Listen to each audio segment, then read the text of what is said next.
আসসালামু আলাইকুম। এই আপডেট ফার্মার ব্লকে সবাইকে আবারও স্বাগত। আজ চলে এসেছি আমবাগানে আমরা মুকুল আসার আগে আমরা কি স্প্রে করি গাছে সেটা আপনাদের জানাতে চলে এসেছি। আর আমার চ্যানেলে কেউ নতুন হয়ে থাকলে অবশ্যই আমাকে সাবস্ক্রাইব করে দেবেন।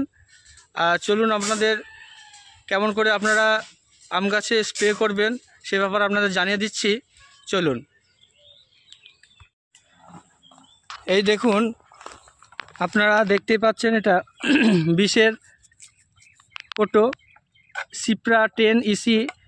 এই বিষটা আমরা স্প্রে করি আম বাগানে বা আম গাছে। আর এই স্প্রে করলে অনেকটাই টিকে আর মুকুল ঝরে পড়ে না, মুকুলটা খুব ভালো আসে।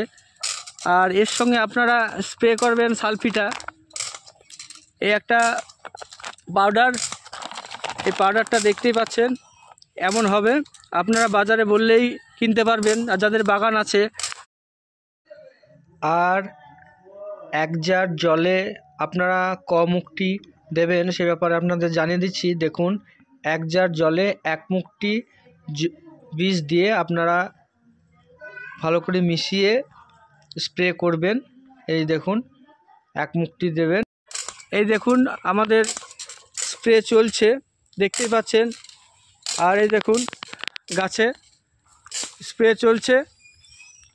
আর এই রকমই আপনারা স্প্রে করবেন।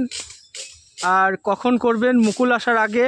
এখন ফেব্রুয়ারির 15 তারিখ 14 তারিখ হচ্ছে, তা এমন টাইমে আপনাদের আম বাগানে মুকুল স্প্রে করতে হবে মুকুল আসার আগে।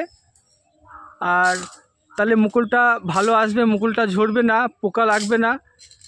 আর এই রকম নিত্য নতুন ভিডিও পেতে হলে অবশ্যই আমাকে সাবস্ক্রাইব করে দেবেন। এটা আমার নতুন চ্যানেল। আসসালামু আলাইকুম।